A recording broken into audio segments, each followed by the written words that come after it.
शेती माझी प्रयोगशाळा या यूट्यूब चॅनलमध्ये मी आपलं स्वागत करतो. या चॅनलवर आपण नवीन असाल तर या चॅनलला सबस्क्राईब करा. या चॅनलचे नवनवीन व्हिडिओ पाहण्यासाठी बेल आयकॉन नक्की दाबा. आपणास व्हिडिओ आवडल्यास लाईक आणि शेअर अवश्य करा. नमस्कार, मी डॉक्टर मच्छिंद्र बांगर, महाराष्ट्रातील आणि देशातील हवामान परिस्थिती संदर्भात ताजा अंदाज देणारे. हवामानात काही महत्त्वाचे बदल होत आहेत, ज्या बदलांना आपण बघणं आवश्यक आहे. या ठिकाणी आपल्याला एक महत्त्वाचा बदल दिसतो की या ठिकाणी मोठ्या प्रमाणात बाष्प तयार झालं आहे, ज्याची गरज आहे. कारण या ठिकाणून आपला मान्सूनचा उगम आहे आणि या ठिकाणून अशा पद्धतीने वारे हे भारतीय भूभागाकडे मान्सूनचे येत आहेत. शिवाय या ठिकाणी देखील चांगल्या पद्धतीचं बाष्प आहे किंवा वादळी वातावरण आहे. भारतीय भूभागावर मान्सून पुढे सरकण्यासाठीची स्थिती थोडी पश्चिम किनारपट्टी आणि पूर्व किनारपट्टीकडून जरी कमजोर असली तरी 2 दिवसात ती पुन्हा एकदा जोर पकडणार आहे. सध्या आपण बघतो पावसाचं वातावरण कुठे आहे, तर जळगाव जिल्ह्यामध्ये या ठिकाणी आपल्याला एक पावसाचं वातावरण दिसतंय इंदोरपर्यंत. त्यानंतर कोकण किनारपट्टीला अगदी दक्षिण कोकणापासून तर या ठिकाणी थोडं पावसाळी वातावरण आहे. त्यामुळे एकूणच जरी सध्या पावसाळी वातावरण कमी झालं असलं तरी ठिकठिकाणी भाग बदलत तो पाऊस पडत राहणार आहे. परंतु थोडा मान्सून आपल्याला एक 48 तासासाठी कमजोर होताना दिसेल आणि पुन्हा एकदा 27 तारखेला दुपारनंतर पाऊस जोर पकडणार आहे आणि तो पुढे मग सातत्याने जुलैच्या अगदी 15 तारखेपर्यंत जोरदार राहणार आहे. या ठिकाणी आपण बघतो की काल मान्सूनने संपूर्ण महाराष्ट्र व्यापला आहे. मध्य प्रदेशचाही बराच भाग, छत्तीसगडचा आणि गुजरातमध्ये देखील प्रवास केला आहे. त्यामुळे एकूणच मान्सूनची महाराष्ट्रासाठी ही शुभवार्ता म्हणावी लागेल. कारण संपूर्ण महाराष्ट्र व्यापल्यामुळे महाराष्ट्रात ठिकठिकाणी पावसाच्या घटना होत राहतील. भाग बदलत हा पाऊस पडणार आहे. परंतु मान्सूनचा पुढचा प्रवास 1-2 दिवसासाठी थोडा कमजोर मान्सून असल्यामुळे थांबू शकतो. त्यानंतर मात्र त्याची जोरदार प्रगती होईल. सध्या मान्सूनचा महत्त्वाचा रिपोर्ट या ठिकाणी भारतीय हवामान खात्याकडून देण्यात आला आहे. यामध्ये 42% भारतामध्ये सध्या पावसाची घट आहे. म्हणजे केवळ 58% पाऊस सध्या भारतामध्ये झालेला आहे. आणि त्यामध्ये ज्या ठिकाणी हा येलो कलर दिलेला आहे ते राज्य डेंजर झोनमध्ये आहे. यामध्ये महाराष्ट्राचा बहुतांश भाग आहे, गुजरातचा भाग आहे, छत्तीसगड आहे, पूर्व मध्य प्रदेश, पूर्व उत्तर प्रदेश, झारखंड आहे. या ठिकाणी पावसाची मोठी घट आहे. जवळपास 60% अधिक घट या ठिकाणी नोंदली गेली आहे. गेल्या 24 तासात सर्वाधिक पाऊस हा महाराष्ट्रात झालेला आहे, पूर्व भारतामध्ये झालेला आहे. रिपोर्टनुसार गेल्या 24 तासामध्ये केवळ या भागात आणि या हिरव्या आणि डार्क निळ्या भागामध्ये आपल्याला मान्सून सक्रिय होता असं दिसतंय. आश्चर्याची गोष्ट म्हणजे महाराष्ट्रामध्ये जो गेल्या 48 तासामध्ये पाऊस झालेला आहे तो एवढा प्रभावी आहे की त्याने जी घट होती त्यामध्ये मोठ्या प्रमाणात प्रगती केलेली आहे. मुंबईच्या काही विभागामध्ये म्हणजे कोकणामध्ये 200 ते 250 मिलीमीटर पाऊस हा गेल्या 24 तासामध्ये झालेला आहे. आज 25 तारखेला महाराष्ट्राच्या बहुतांश भागात पावसासंदर्भातला ऑरेंज अलर्ट देण्यात आलेला आहे. मध्य प्रदेश, छत्तीसगड, ओरिसा, झारखंड आणि बिहार अगदी राजस्थानपर्यंत हा ऑरेंज अलर्ट आहे. इतरही राज्यांमध्ये पावसाळी वातावरण दाखवण्यात आलं आहे. परंतु मान्सून थोडा कमजोर स्थितीत जाण्याची शक्यता आज दिसते. 26 तारखेला देखील महाराष्ट्रामध्ये येलो अलर्ट दिलेला आहे. अनेक मध्य भारतातील आणि पूर्व भारतातील राज्यांमध्ये येलो अलर्ट आहे. त्यामुळे चांगल्या पावसाचं वातावरण भारतीय हवामान खात्याने दाखवलेलं आहे. भारतीय हवामान खात्याचा अंदाज बदलला आहे. उत्तर भारतामध्ये जरी पाऊस उघडण्याचे संकेत दिले असले तरी महाराष्ट्रामध्ये मात्र बहुतांश भागात येलो अलर्ट आणि कोकणात ऑरेंज अलर्ट 27ला देण्यात आला आहे. आणि या ठिकाणाहून पुन्हा एकदा जोरदार पाऊस सुरू होणार आहे. महाराष्ट्रातील येलो अलर्ट 28लाही कायम आहे. 29ला मात्र मध्य प्रदेश आणि विदर्भात पावसात जोर कमी होण्याचे संकेत दिले असले तरी या ठिकाणी जोरदार पाऊस 29ला होण्याची शक्यता काही मॉडेल दाखवत आहेत. भारतीय हवामान खात्याकडून विदर्भ मराठवाड्यातला पाऊस कमजोर होण्याची शक्यता 30 तारखेला दाखवली आहे, परंतु असं होणार नाही. जोरदार पाऊस याही कालावधीमध्ये राहण्याची शक्यता आहे. 3 दिवसामध्ये झालेल्या पावसामुळे महाराष्ट्रातील उष्णतेची लाट संपली असून परिस्थिती बदलली आहे. येत्या आठवड्यामध्ये अरबी समुद्रामध्ये खूप चांगलं वातावरण राहील आणि त्यामुळे 1 जुलैपर्यंत महाराष्ट्रात जोरदार पाऊस होण्याची शक्यता CFS मॉडेलने व्यक्त केली आहे. यामध्ये सुधारणा म्हणून संपूर्ण देशाचा विचार करता महाराष्ट्रात अतिवृष्टीचे संकेत 1 जुलै ते 8 जुलै देण्यात आले आहे आणि महाराष्ट्रात कुठलीही पावसाची कमी राहणार नाही असा CFSचा 8 ते 15 जुलैपर्यंतचा अंदाज आहे. या ठिकाणी आपण बघतो GFS मॉडेलने देखील महाराष्ट्रामध्ये जोरदार पावसाचा अंदाज दिलेला आहे. GFSने 26 तारखेला देखील जोरदार पाऊस महाराष्ट्रात होईल. कोकण किनारपट्टीसहित अंतर्गत भागात मोठ्या पावसाचा धोरण दाखवला आहे. मात्र GFSचे अंदाज महाराष्ट्रात फार जुळत नाहीत. महाराष्ट्रात पावसाचं सातत्य 27 पासून अधिक वाढेल अशी देखील शक्यता आहे. दक्षिण भारतातही पाऊस वाढण्याची शक्यता आहे. पावसाचं प्रमाण 28 पासून मुसळधार स्वरूपात कोकण किनारपट्टीसहित घाटमाथ्यावर वाढण्याची शक्यता GFSने व्यक्त केली आहे. महाराष्ट्रात जोरदार पावसाची शक्यता 29 तारखेला देखील व्यक्त करण्यात आली आहे. 30 तारखेला देखील महाराष्ट्रामध्ये गोव्याच्या दरम्यान तयार होणाऱ्या एका सिस्टममुळे मोठ्या प्रमाणात पाऊस होईल असं GFSचा अंदाज आहे. 1 जुलैपासून हवामानात काही परिवर्तनं दिसत आहेत.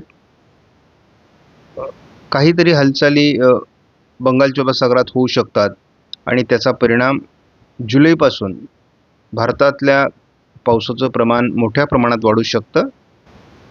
या ठिकाणी आपण बघतो की एक चक्राकार स्थिती उत्तर बंगालच्या उपसागरात बनण्याची शक्यता आहे आणि त्याचा परिणाम पूर्व शाखा जोरदार प्रगती करण्यासाठी आणि एकूणच मान्सून पुढे सरकण्यासाठी उपयोग होईल. परंतु या भागात जे कोरडे वारे येत आहेत त्याने मान्सून रोखलेला आहे. 8 जुलैपर्यंत संपूर्ण भारतात मान्सून पोहोचत असतो. यावर्षी मात्र ही तारीख बदलण्याची शक्यता आहे. 3 तारखेला आपण बघतो ते एक चक्राकार स्थिती डिप्रेशन बंगालच्या उपसागरात तयार होऊन ते भारताच्या दिशेने सरकण्याची शक्यता आहे. या ठिकाणी खेचल्या गेलेल्या वाऱ्यांमुळे महाराष्ट्रात पावसाचा जोर वाढेल. आपण 4 तारखेलाही बघतो सिस्टम बनणार हे जवळ आता निश्चित होत आहे GFSनुसार आणि कोकण किनारपट्टीला दरम्यानच्या काळात मुसळधार पाऊस राहील असा GFSचा अंदाज आहे. आज ECMWF मॉडेलने विदर्भ मराठवाड्यात पावसाची शक्यता व्यक्त केलेली आहे. त्याचबरोबर कोकणात दक्षिण कोकणासहित पावसाची शक्यता कायम आहे. मात्र हा गॅप दिवसेंदिवस वाढताना दिसतोय आणि मान्सूनच्या प्रगतीतही अडथळा राहण्याची शक्यता आहे. 26 तारखेला थोडी पश्चिमी शाखा म्हणजेच अरबी समुद्रातील शाखा कमजोर होण्याची शक्यता आहे. त्यानंतर याही भागात पावसाचं प्रमाण असणार आहे, विदर्भाचा आणि मराठवाड्याचा पूर्व भाग. मात्र गोंदिया जिल्ह्यात याही मध्ये आपल्याला पाऊस कमी दिसतोय. मात्र आपल्याला हा जो भाग आहे हा सातत्याने पर्जन्यछायेचा प्रदेश कमजोर स्थितीत जाताना दिसतोय. आपण सांगितलेले 48 तास जरी मान्सून कमजोर झाला तरी त्यानंतर लगेच तो पुन्हा एकदा गतिमान होण्याची शक्यता आहे आणि त्यामुळे विदर्भातील पाऊस वाढण्याची शक्यता आहे. मराठवाड्याच्या काही भागात पावसाचं प्रमाण वाढेल. पश्चिम महाराष्ट्रात पावसाचं प्रमाण वाढणार आहे आणि कोकणातही पावसाचं प्रमाण वाढायला सुरुवात होईल असं या मॉडेलचा अंदाज आहे. मात्र केवळ या भागापुरतं मर्यादित पावसाचं प्रमाण कमी राहील. 28 तारखेलाही पुन्हा एकदा कोकण किनारपट्टीला जोरदार मुसळधार पाऊस सुरू होतोय. मराठवाड्याच्या पूर्व भागामध्ये आणि विदर्भामध्ये देखील जोरदार पावसाचे संकेत कायम ठेवलेले आहेत. हा भाग हलक्या पावसाचा आहे. पावसाची ठिकठिकाणी पाऊस पडत राहणारी, परंतु कमी प्रमाणामध्ये. आणि एल निनो वर्षामध्ये ही गोष्ट घडत असते. वातावरणामध्ये सुधारणा आपल्याला 29ला दिसते. अतिवृष्टीचं वातावरण कोकणामध्ये वाढतंय. विदर्भ मराठवाड्यात पाऊस पुन्हा वाढतोय आणि उत्तर महाराष्ट्र सोडता मध्य महाराष्ट्रात पाऊस वाढतोय. सोलापूर वगैरे या भागातही वाढतोय, परंतु थोडं कोल्हापूर सांगलीच्या भागात पावसाची तूट राहण्याची शक्यता. 30 तारखेला देखील आपल्याला कोकणामध्ये प्रचंड पावसाची शक्यता दाखवण्यात आलेली आहे, म्हणजे अतिवृष्टी दाखवण्यात आलेली आहे. मराठवाड्यात चांगलं पाऊसमान दाखवलंय. विदर्भात पाऊसमान चांगलं दाखवलेलं आहे. मध्य महाराष्ट्रात पावसाचं प्रमाण वाढण्याची शक्यता व्यक्त केली आहे. हलक्या स्वरूपात उत्तर महाराष्ट्रात पाऊस वाढेल. थोडा जून आपल्याला त्रास. जूनमध्ये कोल्हापूर, सातारा, सांगली, नाशिक पूर्व आणि जळगाव, धुळे, नंदुरबार या जिल्ह्यात पावसाची घट दाखवण्यात आलेली आहे. जुलै महिना सुरुवातीला पूर्व पंधरवडा हा अतिशय चांगला जाण्याची शक्यता आहे आणि जुलैमध्ये होणारा पाऊस हा तलाव भरण्यासाठी अतिशय महत्त्वाचा असतो. पाणी क्षेत्र जे मोठे मोठे आहेत, ज्या सह्याद्रीच्या पर्वतरांगांवर अवलंबून, त्यामध्ये भर पडण्यासाठी हा कालावधी महत्त्वाचा असतो आणि तो पाऊस आपल्याला विदर्भातही होताना दिसतोय, मराठवाड्यातही होताना दिसतोय. त्याचं प्रमाण थोडं कमी असलं तरी. आणि कोकणामध्ये जुलैच्या 1 तारखेपासूनच अतिवृष्टीची शक्यता आहे. 2 तारखेला देखील महाराष्ट्रात अतिशय चांगल्या पावसाचं वातावरण आपण बघतो, जे की संपूर्ण महाराष्ट्र व्यापलेला असणार आहे. उत्तर महाराष्ट्र असेल, पश्चिम महाराष्ट्र असेल, ठिकठिकाणी काही भाग जरी सोडले तरी ते किरकोळ स्वरूपातले असतील, परंतु पूर्व विदर्भ आणि कोकण मुसळधार पाऊस, तर उर्वरित भागात हलक्या ते मध्यम पावसाचा जोर राहणार आहे. नद्या प्रवाहित होण्यासाठी हे पाऊस आवश्यक आहे. 3 तारखेला देखील महाराष्ट्रामध्ये जोरदार पाऊस कोकण आणि विदर्भात आहे. मुसळधार पावसाची शक्यता आहे. उत्तर महाराष्ट्रात पाऊस वाढतोय, मराठवाड्यात पाऊस वाढतोय. केवळ या भागामध्ये थोडा पाऊस कमी असण्याची शक्यता आहे, परंतु एखादा कमी दाब आला तर हेही चित्र बदलून जाईल. कोकणामध्ये पावसाचं प्रमाण खूपच वाढण्याची शक्यता आहे. हा रिपोर्ट 4 तारखेचा आहे. विदर्भातील थोडे पूर्वेकडील जिल्हे आहेत. महाराष्ट्रात पावसाचं सातत्य कायम दाखवण्यात आलेलं आहे.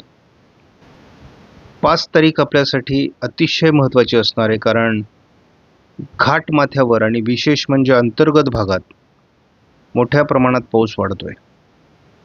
उत्तर महाराष्ट्रातही जोरदार पाऊस आहे. ज्या भागात आपल्याला कमी पाऊस दाखवला जात होता त्या भागात पावसाचं प्रमाण वाढणार आहे. आपण या ठिकाणी बघतो विदर्भ भागात पाऊस वाढतोय. फक्त दक्षिण मराठवाड्याचा आणि पश्चिम महाराष्ट्र थोडा भाग सोडला तर अतिशय चांगलं पाऊसमान आपल्याला पुढे दिसते. वातावरणात सातत्याने बदल होत असतो आणि ते मॉडेलमध्ये दिसत असतो. आता आपल्याला हवामान बदल असा दाखवण्यात आला आहे की कोकणामध्ये येत्या पंधरवड्यामध्ये म्हणजे 15 दिवसात अतिवृष्टीची शक्यता कायम आहे आणि आपण गेल्या 24 तासात देखील अतिवृष्टी बघितलेली आहे मुंबई सहित कोकण किनारपट्टीतली. आपल्याला जो काही अंदाज यापूर्वी आलेला होता की उत्तर महाराष्ट्रामध्ये पाऊस कमी होईल, परंतु तो आता बदलतोय आणि आपल्याला उत्तर महाराष्ट्रासहित विदर्भामध्ये देखील चांगल्या पावसाचे अंदाज आहे. मराठवाड्याचा बहुतांश भाग महत्त्वाचा असणार आहे. महाराष्ट्रात तसं पावसाचं वातावरण या कालावधीमध्ये कमी राहील असं वाटत नाही, हे लक्षात घ्या. कारण जरी या भागात थोडं पावसाचं वातावरण इथे कमी दिसत असलं तरी इथे गरजेपुरता पाऊस होणं अपेक्षित आहे. एकूणच आपण बघतो की अतिशय चांगल्या प्रकारचं पाऊसमान या ठिकाणी दाखवण्यात येत आहे. एकूणच आज पावसाचं प्रमाण थोडं कमी राहण्याची शक्यता आहे. तरी देखील पावसाळी ॲक्टिव्हिटीज महाराष्ट्रामध्ये मराठवाडा, विदर्भ होणार आहेत. कोकणाचा पाऊस, थोडा उत्तर महाराष्ट्राचा पाऊस आज कमी होईल आणि थोड्या वेळासाठी आपल्याला असं वाटेल की पाऊस गायब झाला आहे, मान्सून गायब झाला आहे, ढग गायब झालेत, परंतु तसं नाही. हे केवळ 48 तासासाठीचा बदल आहे. तरी देखील आपल्याला विदर्भात चांगला पाऊस या काळात दिसणार आहे, कारण एक चक्राकार स्थिती विदर्भातून सरकते आहे. त्यामुळे विदर्भ मराठवाड्यात पावसाच्या ॲक्टिव्हिटीज राहणार आहेत. फक्त 48 तासासाठी कोकणातील पावसाचं प्रमाण थोडं घटण्याची शक्यता आहे. दरम्यान आपल्याला चांगल्या प्रकारचं पावसाळी वातावरण बघायला मिळेल. आपण बघतो की 27 तारखेलाही थोडं उत्तर महाराष्ट्र आणि कोकण प्रमाण कमी आहे, परंतु ॲक्टिव्हिटीज वाढणार आहे. एकूणच त्यामुळे मान्सूनच्या पुढच्या प्रगतीत अडथळा निर्माण होऊ शकतो आणि आपण 28लाही बघतो की पुन्हा एकदा पावसाचं प्रमाण वाढणार आहे. मान्सून पुढे सरकण्यासाठी 28 पासून पुन्हा अनुकूल वातावरण तयार होतं आहे. पुन्हा चांगल्या प्रकारच्या ॲक्टिव्हिटीज महाराष्ट्रामध्ये पावसाच्या सुरू होतील. 29लाही पावसाचं प्रमाण वाढेल. 30लाही पावसाचं प्रमाण अतिशय उत्तम असणार आहे महाराष्ट्रामध्ये. मुसळधार पाऊस 1 तारखेपासून कोकणात सुरू होईल. महाराष्ट्रात हलके पाऊस सुरू होतील. तीच परिस्थिती आपल्याला दिसेल 2 तारखेला. 3 तारखेला अतिशय उत्तम वातावरण महाराष्ट्रामध्ये आहे, कोकणामध्ये आहे. 4 तारखेला अतिवृष्टीचे संकेत कोकणामध्ये वाढत आहेत. मान्सून अतिशय गतिमान पद्धतीने पुढे सरकण्यासाठी जुलै महिना अनुकूल आहे. जुलै महिन्यात सातत्याने आपल्याला पाऊस दाखवला जातोय. पण 1-2 मिनिटाचा व्हिडिओमध्ये सारांश घ्यायला सुरुवात केलेली आहे, कारण अनेक नामवंत व्यक्तींनी मला फोन करून सांगितलेलं आहे की तुमचा अंदाज अतिशय चांगला आहे, मात्र यामध्ये अनेक मॉडेल असल्यामुळे शेतकऱ्यांमध्ये संभ्रम निर्माण होतो. त्यामुळे तुम्ही सारांश स्वरूपामध्ये शेवटी तुमचा अंदाज देत चला. तर आपला अंदाज आहे की येत्या 48 तासामध्ये केवळ आपल्याला या भागामध्ये थोडं पावसाचं वातावरण दिसणार आहे. त्याचबरोबर या भागामध्ये 48 तासात पावसाचं वातावरण दिसेल. बाकी भागात मात्र पावसाची कमजोर अवस्था बघायला मिळेल. मान्सून कमजोर अवस्थेत असेल. मात्र 28 तारखेपासून पुन्हा पावसाचं प्रमाण वाढेल. हळूहळू हे पावसाचं प्रमाण कोकणामध्ये जोर पकडेल आणि संपूर्ण कोकणामध्ये जोरदार पाऊस आपल्याला 28 पासून पुढे सातत्याने बघायला मिळेल. त्यानंतर अतिवृष्टीची परिस्थितीसुद्धा आपल्याला कोकणात बघायला मिळू शकते. जुलैचं वैशिष्ट्य म्हणजे पूर्व विदर्भाच्या बऱ्याच भागात पावसाचं प्रमाण वाढेल. मराठवाड्यातही पावसाचं प्रमाण चांगलं राहण्याची शक्यता आहे. जुलैमध्ये उत्तर महाराष्ट्रातही चांगल्या प्रकारचा पाऊस अपेक्षित आहे. मात्र आपल्याला थोडा या भागामध्ये पाऊस जुलैत कमी दिसतोय आणि त्यामुळे गरजेपुरता पाऊस याही ठिकाणी होईल. आणि एल निनोच्या वर्षामध्ये पावसाची घट, असमान वितरण या बाबी असतात. सर्वात प्रभाव हा पर्जन्यछायेच्या प्रदेशावर पडतो. परंतु पहिल्या अंदाजामध्ये आम्ही जे सांगितलेलं होतं की पावसाचं प्रमाण पश्चिम विदर्भ, उत्तर मराठवाडा आणि उत्तर महाराष्ट्रात कमी राहील, त्या ठिकाणी मात्र अंदाज बदलताना दिसतोय. त्या ठिकाणी पावसाचं प्रमाण वाढतंय. दक्षिण पश्चिम भागामध्ये म्हणजे दक्षिण मराठवाडा आणि पश्चिम महाराष्ट्रात ही पावसाची घट दिसू लागली आहे. त्यामुळे एकूणच चित्र बदलतंय. घाबरू नका. जी परिस्थिती आहे त्याला आपण समोर जाऊयात. धन्यवाद. जय हिंद, जय महाराष्ट्र, जय बळीराजा.